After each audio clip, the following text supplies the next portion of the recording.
Welcome back to the channel. I often get asked by players, how can they in the takeaway use their body better so they don't have to use their hands and arms so much? Today I'm going to share with you a couple of arm references that are very clear and simple that a player could use to help them to improve their body movement as well in their takeaway.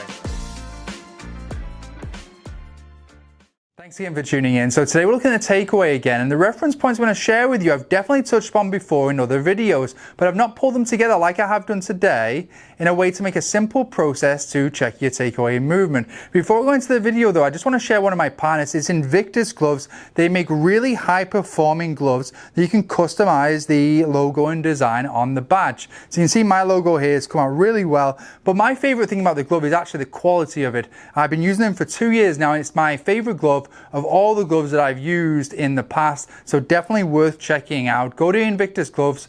At checkout you can use Ian10 to get 10% off.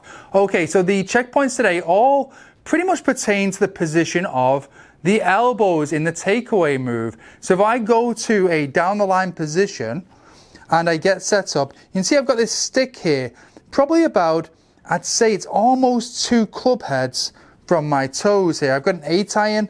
And what I'm going to do in the takeaway here, referencing the lead elbow, is in my takeaway move, I'm going to make sure my lead elbow, when the club is horizontal to the ground, points at the end of the stick. So the end of the stick is approximately, I'd say, a foot outside my lead foot. So that's where I've got the stick position. So obviously the position of the stick, very, very important. It's pretty much vital. I like it to be a little bit in front of my toes. That distance I mentioned, almost 2 club heads, maybe just a little less, just to encourage the hand part in the takeaway to be a little bit more in front than where it was in my setup position, so that I'm helping to create space in that initial move. So that's the importance of having the stick a little bit in front of the toes. And then from there, the reference point for today, when the club is horizontal, lead elbow is pointing at the end of the stick there. So I'll just show you that from face on.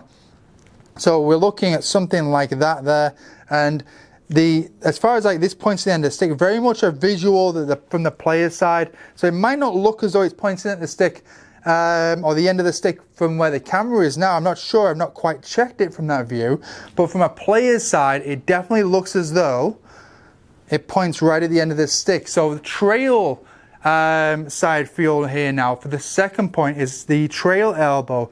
So again, from down the line, when I'm in that position, the trail elbow is still slightly in front of the trail shoulder.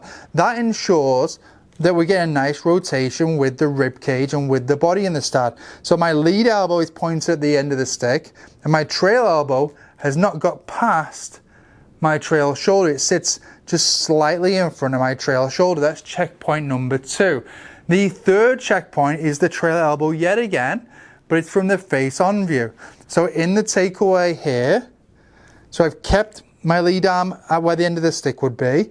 I've got my trail arm, it's not moved past or behind my trail shoulder.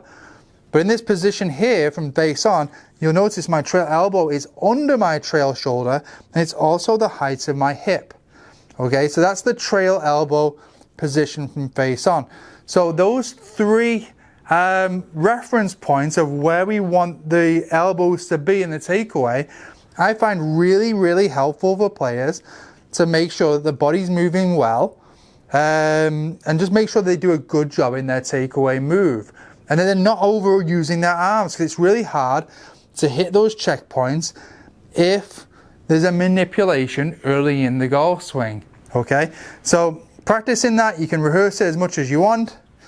I like to get in there, I like to have the stick down, rehearse it to there, and then you can work on little chip shots, or you can go straight away into your full swing. So play around with those, and definitely comment if you have any questions or if you'd like to share that you've tried that out.